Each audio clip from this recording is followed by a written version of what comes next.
নমস্কার, আমি প্রবীর মণ্ডল আর আপনারা দেখছেন মানবাধিকার বার্তা। মানুষের সাথে, মানুষের পাশে, সব সময়, সবখানে। বাংলাদেশে ইসকনের ভক্ত এক তরুণীকে কিডন্যাপ করার হুমকি দেওয়ায় বাংলাদেশ থেকে পালিয়ে ভারতে প্রবেশের চেষ্টা করলে বিএসএফের হাতে ধরা পড়ে। ওই তরুণী মঙ্গলবার রাতে উত্তর দিনাজপুরের চোপড়া থানার পুলিশের হাতে তুলে দেয় সীমান্তরক্ষী বাহিনী। এরপর ওই রাতে হোমে পাঠায় পুলিশ। জানা যায়, বাংলাদেশের পঞ্চগড় জেলার বাসিন্দা ওই নাবালিকা তরুণী কট্টরপন্থীদের দ্বারা হুমকি পেয়ে আতঙ্কিত হয়ে ভারতের জলপাইগুড়ি জেলার বেলকোবরায় এক আত্মীয়ের বাড়িতে যাওয়ার উদ্দেশ্যে ভারতে আসতে গিয়ে বিএসএফের হাতে ধরা পড়ে।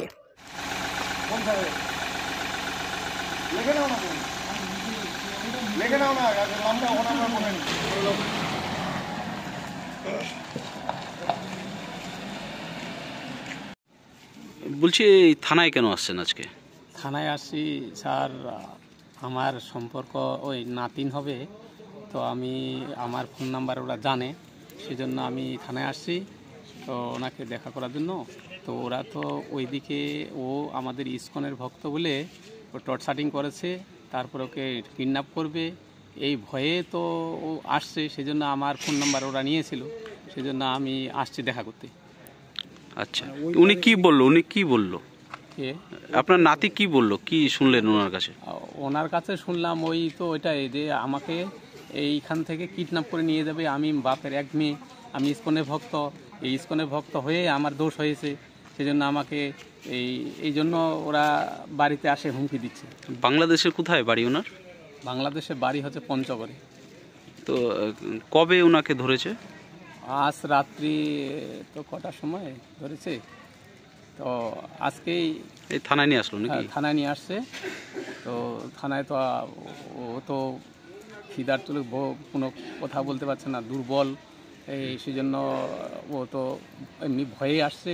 আবার এখানে এখন বিএসএফ ধরেছে, সেই জন্য আমি থানায় আসছি, দেখা করলাম বড়োর সাথে। তো এই ভারত সরকারের উদ্দেশ্যে কি বলবেন, এই যে যারা অত্যাচারিত হচ্ছে বাংলাদেশে? তো ভারত সরকার আমরা চাচ্ছি ইমিডিয়েটলি এটা একটা পদক্ষেপ নেওয়া উচিত, যে আমাদের যে এই যে হিন্দু সম্প্রদায় এই যে ছোটো ছোটো মেয়েগুলোকে কিডন্যাপ করছে বা এখান থেকে নিয়ে যাচ্ছে, টর্চারিং করছে হিন্দুদের, আমাদের এখানে বলছে তোমরা এখানে কেন আছো, এখান থেকে তোমরা চলে যাও, বাড়িঘর ছাড়ো, অনেক কিছু হুমকি দিচ্ছে।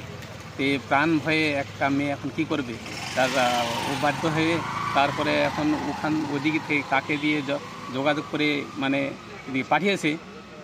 তা আমাদের মানে যে খবর দিয়েছে, ফোন করেছে, আমার ফোন নাম্বার নিয়েছে।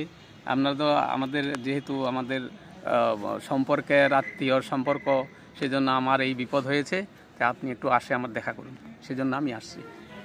তো এইভাবে যে আমাদের যে ছোট ছোট কোচি মেয়েগুলাকে টর্চারিং করছে হিন্দুদের উপর, তাহলে আমরা ওখানে ওরা কি করে থাকবে? তো সেই জন্য ওরা দুঃখে যে আমার সামনে যদি আমার মেয়েকে টানে নিয়ে যায়, কিডন্যাপ করে, তাহলে আমাদের জীবনটা বাঁচে থাকে কী হবে? আর ওর মারও মানে অসুস্থ, এক পায়ে অসুস্থ, বাবা প্যারালাইসিস হয়েছে এখন। এই জন্য এখন মেয়েটাকে কি করবে? সেই জন্য এই মেয়েটাকে কী করে কি ব্যবস্থা করেছে সেটা আমাদের অতটা নলেজ নেই। তা আমাকে আমার ফোন নাম্বার ওরা লিখে নিয়েছে, তো এইখানে আসে আমাকে থানা থেকে, বা ওর কাছে এই ফোন নাম্বার ছিল, তারপর আমাকে ফোন করেছে, সেই জন্য আমি থানায় আসলাম। থানায় আমি কথা বললাম বড়োর সাথে, এখন বলেছে যে ওকে এখন নিয়ে গেল। এই ব্যাপার। কী নাম মেয়েটার? মেয়েটার নাম হচ্ছে অর্পিতা, নাম না ডাক নাম করে অর্পিতা। কোথায় বাড়ি ছিল ওনাদের? বাড়ি তো পঞ্চগড়ে ছিল। আপনার নাম? আমার নাম হচ্ছে, ডাক নাম হচ্ছে হরানন্দ অধিকারী। আপনার বাড়ি কোথায়? আমার বাড়ি হচ্ছে বেলাকোপা।